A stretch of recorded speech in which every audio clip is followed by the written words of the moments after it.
आप सभी को नमस्कार। आज मैं आप सभी के समक्ष एक मज़ेदार कहानी लेकर आई हूँ जाट और बनिए की।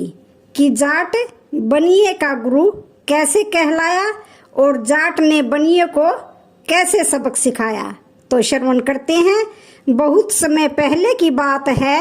एक जंगल के पास में एक गांव था। उस गांव में एक जाट परिवार रहता था। वह जाट सुबह जल्दी उठता और उस जंगल में जाकर सूखी लकड़ियां काटता और बैलगाड़ी में रखकर पास ही शहर में बेचकर आता। यही उसका रोजाना का काम था। फिर एक दिन की बात है, रोज की तरह जाट अपनी बैलगाड़ी लेकर जंगल में गया और सूखी हुई लकड़ियां काटी और गाड़ी में रखकर उन लकड़ियों को बेचने के लिए चल दिया। जब जाट शहर में पहुंचा तो वहां पर उसकी मुलाकात एक बनिए से हुई। बनिए ने पूछा, चौधरी तुम्हारी गाड़ी का क्या मोल है? जाट ने कहा, एक ही मोल है, ज्यादा झकझकबाजी नहीं करना, पूरे 1000 रुपये लूंगा। बनिए ने कहा, चौधरी तुम्हारी जबान सर आंखों पर, तुमने कहा 1000 रुपये लूंगा तो मैं तुम्हें गाड़ी के 1000 रुपये ही दूंगा। चलो अब गाड़ी को जल्दी से मेरी हवेली पर ले चलो। यहाँ से हवेली थोड़ी ही दूर है।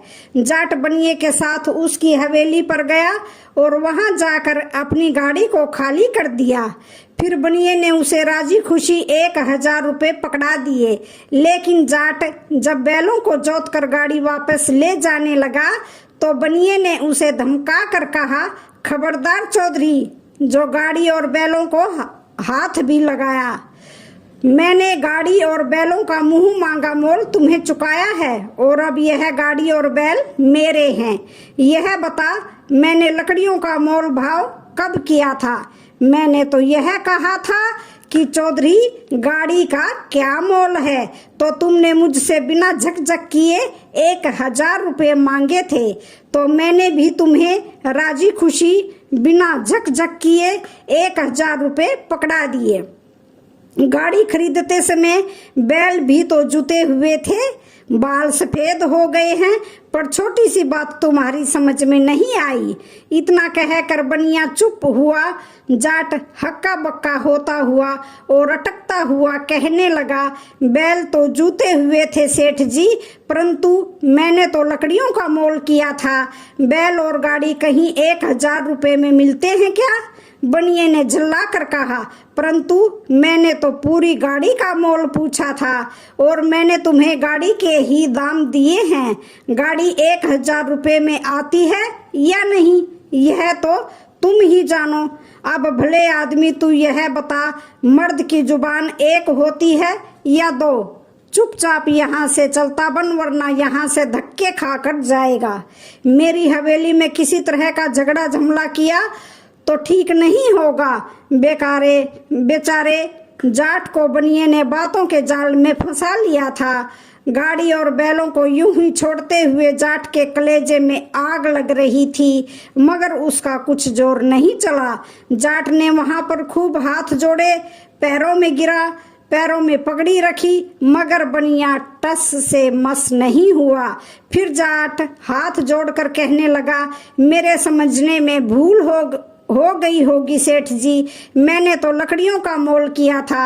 आप तो बड़े आदमी हो, छोटों को माफ कर दो। मैं तो अनपढ़ गंवार पसीना बहाने वाला गरीब आदमी हूँ। मेरी समझ में भला शब्दों की लाग लपेट कैसे आती?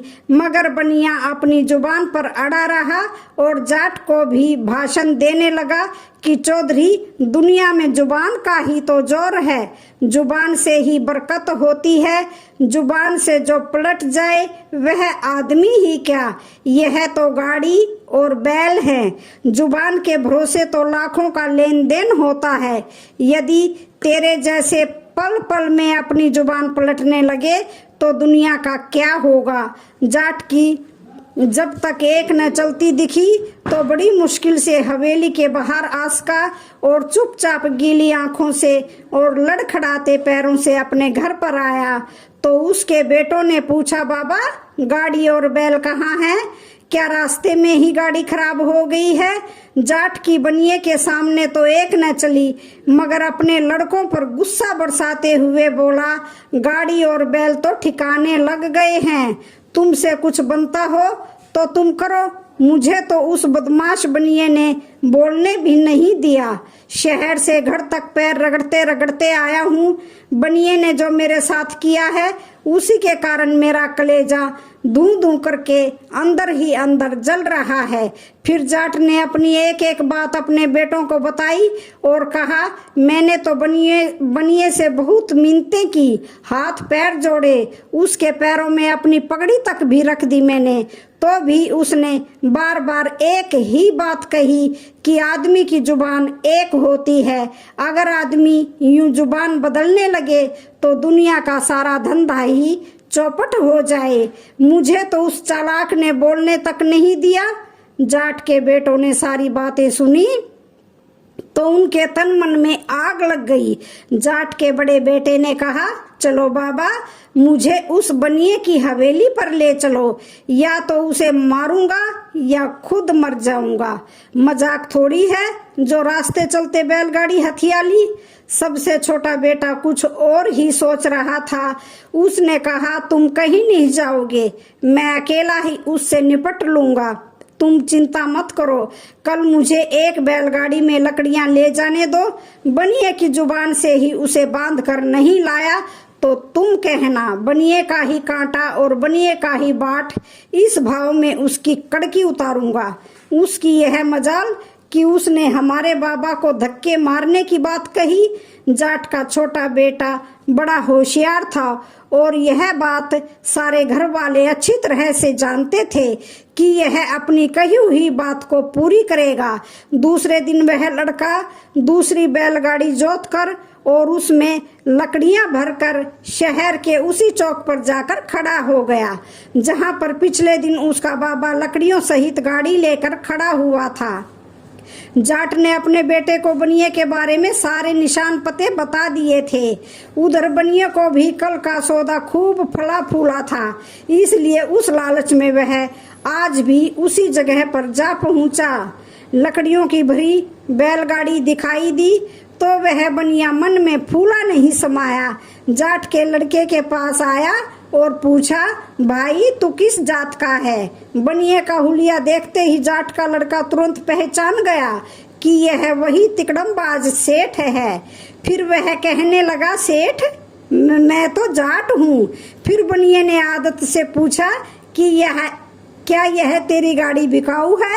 लड़के ने कहा, इसमें पूछने की क्या बात है, गाड़ी तो यहाँ बेचने के लिए ही आया हूँ। बनिए की तो जैसे बात ही बन गई। उसने गाड़ी शब्द पर जोर देकर पूछा, तू एक बार में मोल बता दे। सेठ बोला, गाड़ी का क्या लेगा, सौदेबाजी का काम मत रखना। जाट के लड़के ने कहा कि सेठ जी फालतू की सौदेबाजी में रखा ही क्या है, आखिर आदमी को भी तो देखा जाता है। मैं भी एक ही मोल बता दूं कि इस गाड़ी के 2 मुट्ठी पैसे लूंगा, जो जमता हो तो बता दो। बनिए ने जाट के लड़के की बात सुनी तो सोचने लगा कि यह लड़का तो कल वाले बाबा से भी बड़ा भोला है। मुट्ठी का क्या है, मुट्ठी में तो 1 पैसा भी बंद करके ले आए और 2 पैसा भी बंद करके ले आए। आज तो बढ़िया गंवार फंसा है।